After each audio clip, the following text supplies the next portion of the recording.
A four-story wall of water that only rises once in 1300 years was recorded off the west coast of Canada. Some people blame waves like this for disappearances in the Bermuda Triangle. Rogue waves can get strong enough to sink container ships and oil rigs. The Canadian water monster didn't hurt anyone, but it did become a sensation. And it looks like we're about to see even higher and more powerful rogue waves in the future.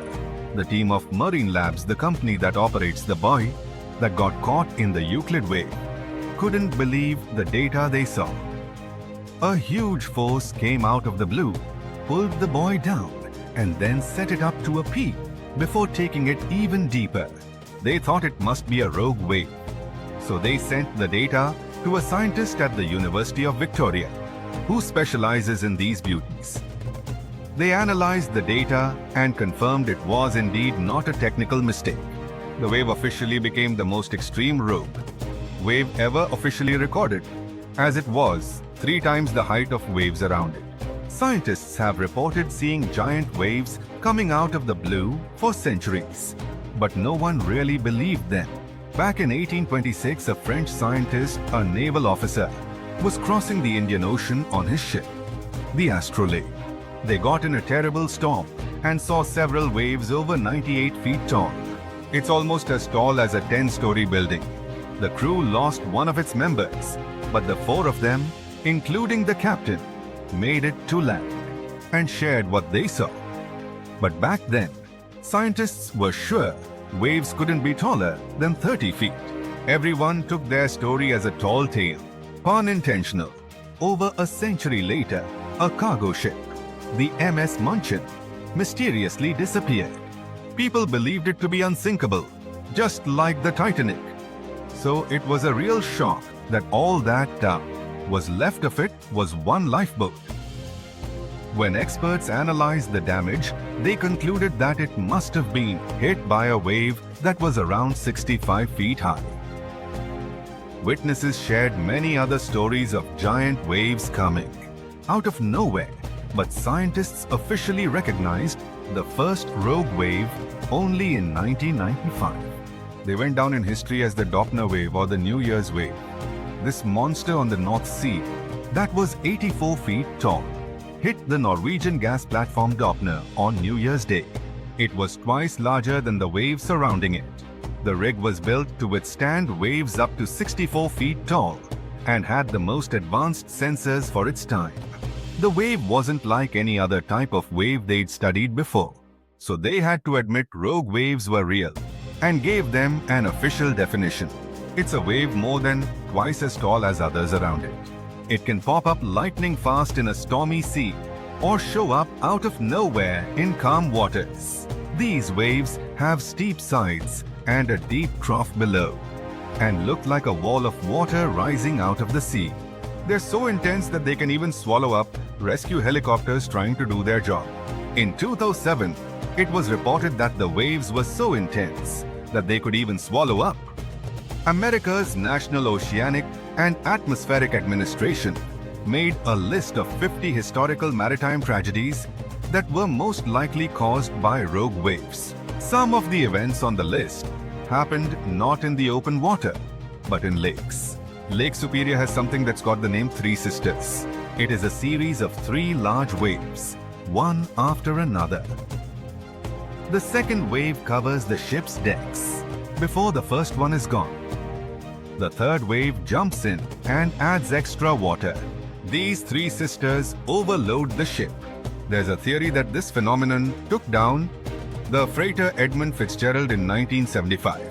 There are 2 main theories trying to explain how rogue waves happen. First, we've got the linear addition theory. Imagine waves cruising through the ocean at their own speeds. When these waves cross paths, they team up and become stronger to turn into a rogue wave. Then there's the nonlinear focusing theory. It says waves like to roll in groups, and when they spend time together, they exchange some energy. Sometimes, this energy exchange turns into a rogue wave.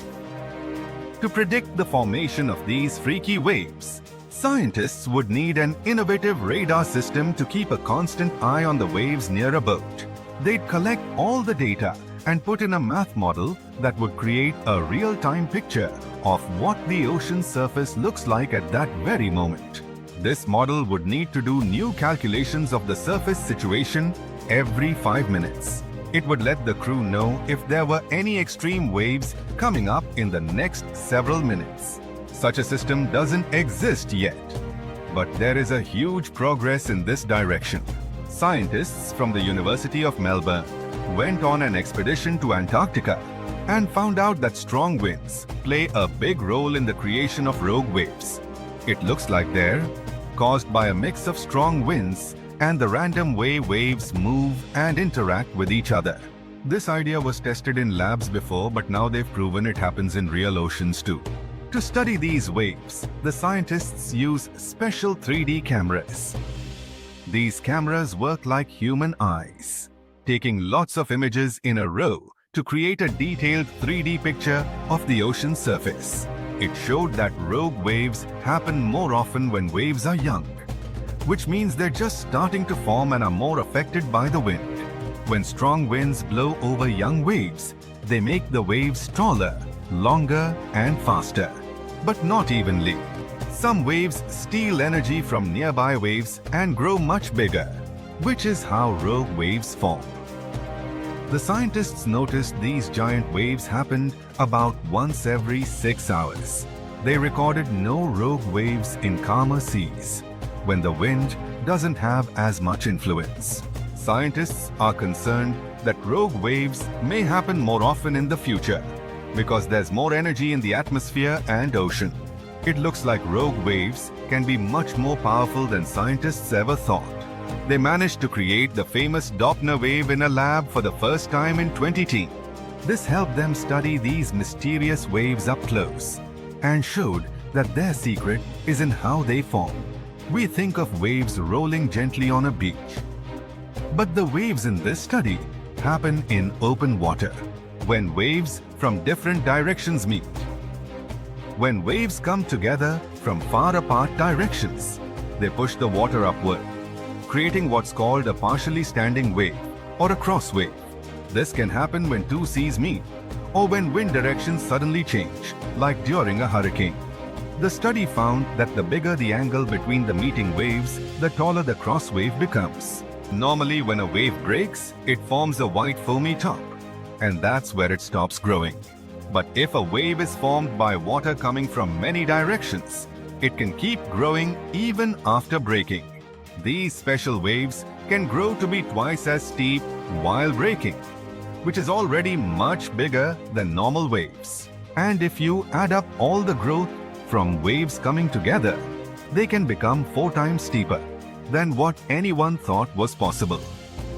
This discovery could change the way we build things, like wind turbines or oil platforms in the ocean, to make them safe. Right now, many designs don't fully account for these huge multi-directional waves. Now, they seem to have a lot of similarities, but rogue waves aren't the same as tsunamis. Tsunamis happen when there's a big shift in water, like an earthquake, volcanic eruption, or landslide. They mess with the entire water column. At sea, you might not even notice a tsunami cruising beneath you. But near the shore, as it hits shallow waters, those waves can shoot up to crazy heights. Rogue waves are formed at the surface level, although sometimes they can form deep below, and these are called rogue internal waves. Hãy thích và chia sẻ để mọi người cùng biết nhé. Cảm ơn các bạn đã xem. If you want to know more, stay with Hidden to continue.